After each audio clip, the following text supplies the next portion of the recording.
Babs, how are you? Good, man. Nice to see you. How are you? Make sure we can hear you guys. All right, thank you.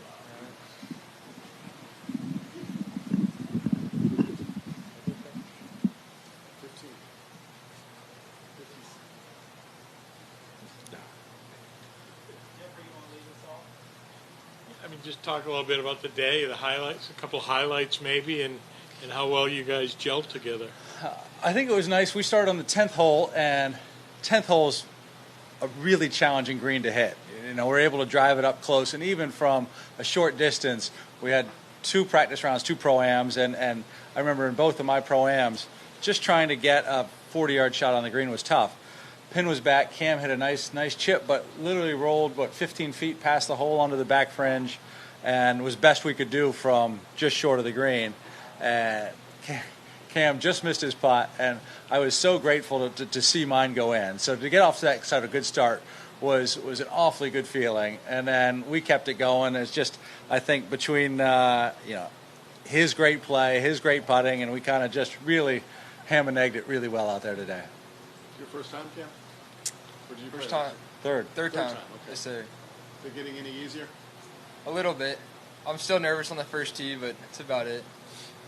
Cam had a run that must have been, 3 years ago. Was that your first or second time? But First time. He had caddied for me at Shark Shootout, and Harris English and I had one Shark Shootout. Then we came here, and he put on a show the first day. Was making putts from everywhere, and we had a lead after day one, and I think ended up finishing third that year. And so he was thinking this golf thing's really easy. The caddying thing's a win. This thing will be a breeze. But it's fun to get him back because to see his progression. He has just gotten so much better. You know, it seems like every day, but certainly, and you play it out over the months and years. And I mean, he's playing some really good golf. Matt, I talked to you at the Honda, whatever it is now. Yeah. And moving down here and saying, now Cam is your playing partner. Just you talk a little bit about that progression. Where has he progressed the most, and how much do you play with him during the year? Well, it's been great fun for me to have Cam around, and we're kind of out training every day at the Bears Club. It's actually been fun the last few days. We've had Justin Thomas and Mike out there practicing. We've had Justin Leonard and Luke out there practicing. So we've got 3 father-sons all kind of ramping up for this PNC championship. It's been a cool environment and cool place to go train. But I know when I was growing up, I used to get dropped off after school at the golf course, and I hit balls till Dad would get done, and we'd go play 9 holes kind of most evenings, and it's not too dissimilar. Kind of Cam finishes school, and we get out and do a little practice, see if we can get 9 holes most evenings in. So it's really been fun for me just to be alongside of him, to try to help and to watch the progression. And I mean, his fundamentals are good. He's been kind of, whether it's asking me for advice or my coach, Chris O'Connell, is kind of just doing our best to point him in the right direction and let him go from there. And clearly has great speed, amazing technique. Like I think back to when I was 16 years old. I mean, he's just leaps and bounds ahead of where I was, just as a quality golfer. Feels like day in and day out he's going to play some pretty good golf, and he's got a great network of friends that now he goes and practices, plays with, and plays tournaments with. So he sees Charlie Woods down there a lot, a bunch of other guys that down in Jupiter. But it's been a fun deal, and his progression has just kind of been everywhere. Just you watch the whole game get better, whether it's off the tee, he's got an advantage with length, and then irons are great. And I think anybody that sees him with a wedge in his hand comes away impressed. He's got a great short game. And Cam, I know moving down there benefits you and your brother in your respective sports. Just talk about where that benefit has been the most and how it's different for you since moving down to South Florida. It's been nice. We live on the golf course, so I can just take the golf cart straight to the range after school every day. It's like a 2-minute golf cart ride, so it's way easier. And then I have a lot more buddies now that play golf than I did back in Georgia. So I can go out and have a game almost every day if I want. What's the weather challenge? I mean, it's pretty nasty. And do you play in? I like playing. Get off the. You like playing? I like playing in bad weather. All right. Why is that? Because no one else likes it.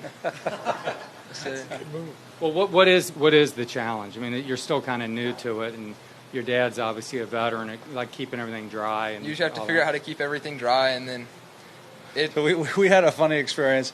Cam went over and caddied for me at Dunhill Links and the Andalusia Masters. We had 2 terrible weeks of weather, so that is when a caddy really has to work hard. And first week at Dunhill, it started raining. Put the top on the bag, making sure everything's dry and covered. And about the 3rd hole that it had really been raining, I asked for some help with the towel. I said, "Hey, can you hand me the towel?" And he's like, "I don't know where it is."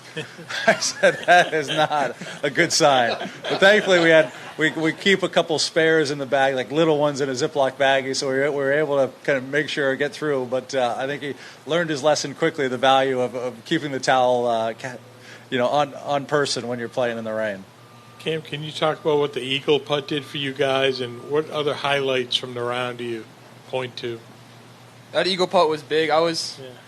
After I made it, I was talking to my brother in the cart, and I'm like, "Oh wow, we're 10 or 11 under through 12. Like, this is pretty cool." And then that was a good one. What shot? We had a good chuckle there. I hit a great 3-wood in, and as I hit it, I knew it was really good. I joked that his brother's name was Carson. I said, "That's for you, Carson," and it turned out really good. And we made the putt, and we just kept joking from there on, "Do it for Carson." And so we kept making birdies, and Carson's out there, and he was excited. He was like, "Come on, guys, do it for me." It was fun. You kind of hinted at it. How surprised are you that you finished 1 shot off the tournament 18-hole record in weather like this? We got pretty lucky. This weather right now is worse than we played in. We had a light drizzle. I brought an umbrella up for all of 2 minutes. Having the cart's extra bonus, but it was a light drizzle with kind of light wind early. That 7:30 tee time. First off, wind wasn't bad, so conditions were fairly soft. I think we got lucky with the best of it. And attitude has to help as well, I suppose. So, attitude, you like playing in bad that we weather, love it. Yeah. I mean, this is, I think, as difficult as this is, I think everybody's going to come in and still talk about what a good time they had out there. Just curious, when you first fell in love with golf and started to take it seriously, and then what are your big dreams for the game? I've always loved golf. It's always been my favorite sport. I think I really just when did you say I really started taking it serious? When I was 12? Yeah, I played a lot earlier. We got pictures of him in a diaper on the back of the range in Vegas. Basically, it looks like he's showing me how to hit a shot. So from a young age, he's been kind of tagging along with a golf club in hand. But just continued to see the interest grow and grow. And I don't know if there was a time where you got more serious, but it just seemed like that love continued to grow. I mean, and it was already there from the age of 2, and it just kind of kept going. But as far as wanting to play tournaments, probably at 12, said, yeah, I want to go play some tournaments. Yeah. And what are your big dreams? Play on the PGA Tour. Yes, ma'am. That's perfect. Matt, one big picture question real quickly. You won Memorial in 13, I think, and played in I don't know how many times you played in Bay Hill. What do you think of these signature events, going to no cut? You've got, I think field? the ones you're mentioning, I think, are cut events. So I think there's a couple of these invitationals. So definitely Memorial. That's okay. I think it's Bay Hill. No, you're right. But Rib. just reducing fields and maybe some no cuts, but just reducing fields, just in general. Listen, I think that what's going on with the LIV Tour is pushing the PGA Tour to make some changes. I think some are for the good. I'm interested to see. This is one you kind of have to let it play out and see. I think everybody loved this year. Listen, if you were a player on tour this year, you had full field events with giant purses. This was kind of a great year to be on tour. This coming year, if you're inside that top 50, it looks like it stands to be an incredible year. I don't see this being the final rendition of what PGA Tour looks like. I think we'll tweak it kind of like we've tweaked the FedEx Cup a lot. But I think the LIV Tour is forcing the tour to make some good adjustments. Cool. Thank you, guys. Thank you. Forgive my ignorance. No worries. Thank you.